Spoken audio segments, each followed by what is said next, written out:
Just landed in Guatemala City.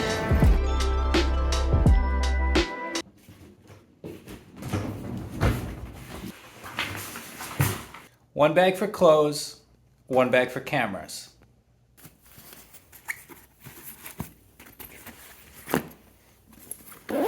Someone asked me like a week ago if I was done packing for my trip.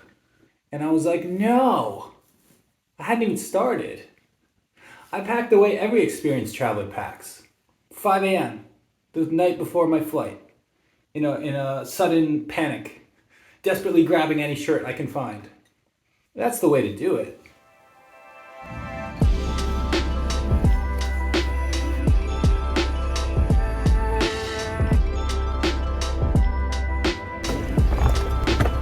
Merci beaucoup. Bye.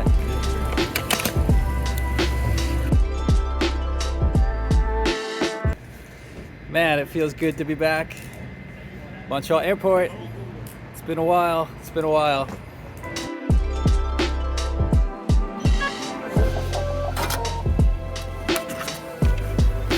warm today. Montreal seeing me off with some nice weather.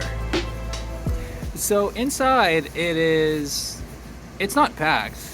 There's definitely other people flying, but I would say it's, moderately busy. But what I do notice right away is people are a lot more relaxed inside than they were a year ago, which is the last time I flew anywhere. Whoa!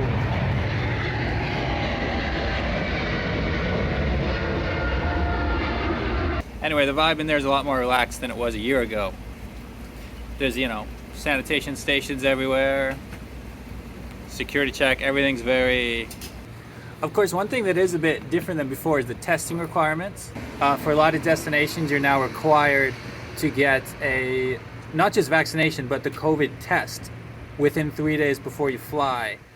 And I actually got mine at a place in downtown Montreal called RPD, Rapid Testing Solutions. Very nice place, right on St. Catharines, great location. They actually gave me a free test in exchange for mentioning this in a video. Spoiler alert, I probably would have mentioned it anyway because that place is really cool. Yeah, it's fast. It took 15 minutes. 15 minutes later, I had an email with my thankfully negative result. Highly recommend it.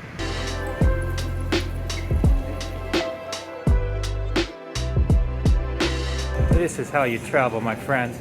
Get yourself a rolling suitcase, and if you have a backpack, get one that can attach to the top of the suitcase. You got nothing on your back, you're feeling good.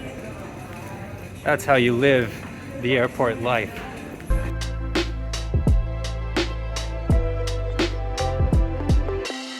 Flight 7652. Oh my God, I'm trying to tell you something, but these announcements never stop. Will now depart from gate 80 at 1:25 p.m. Thank you. Okay, I think they're finally done. So I have 3 quick tips for you if you have time to kill in an airport. This is what I've learned from my years of traveling. Tip number 1, while you're in the airport, use the washroom. You've all seen the toilet situation on the airplane. It's not good. It's small, there's a lot of people in there, there could be a lineup, and it's just not that fun. Tip number 2, charge your devices, in particular your phone. There's always plugs around if you know where to look. It's an airport. There's plugs everywhere. You'll find one. And it's a good idea because you never know when your flight's going to be delayed. You never know how much usage you're going to want to use with your phone on the airplane.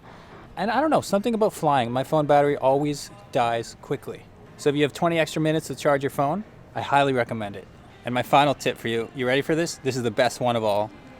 Once you get through security, find where your gate is. In this case, my gate is number 74. Once you've found it, find another gate that no one is using and just sit there and relax for a bit. There's nothing, they're all seats. There's nothing saying you can't go to another gate and relax. Know what time your flight leaves so you get there in time for boarding. But in the meantime, make yourself at home.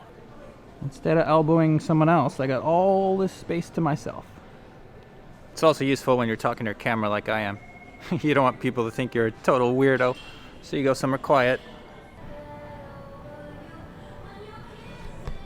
Just one more thing to tell you about before I put my camera away. I just bought something from the gift store, which I never do. I never buy things. They're total ripoffs. But this was a $6. But this is a $6 pack of playing cards. And the reason I bought this is, you know, I want something to give to people when I'm traveling. A little souvenir. But I didn't want to buy like 50, $8 fridge magnets. So when I saw this, I thought, okay, maybe every person I meet who is from another country, we have a connection, we have some impactful moment, they feature in a video or something, I can give them one of these cards. And we can see how long it takes before I'm done the whole deck. What is that, 52 cards? It'd be cool if I can give away 52 cards on this trip. I don't know. It's not much, it's just a little symbolic gesture, but I thought it'd be fun. In fact, now that I think about it, maybe I could make a project out of that. Maybe I could do, a video called like the 52 cards or something, like try to get the name or some story out of every single person.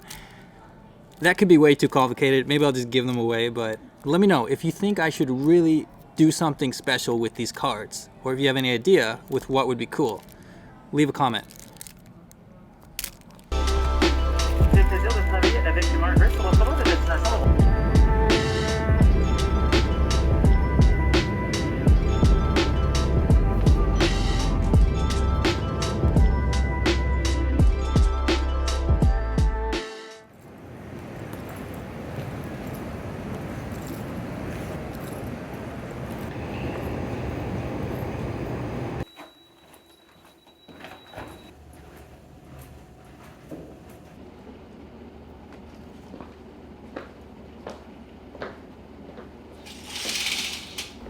Oh, it's good to be back.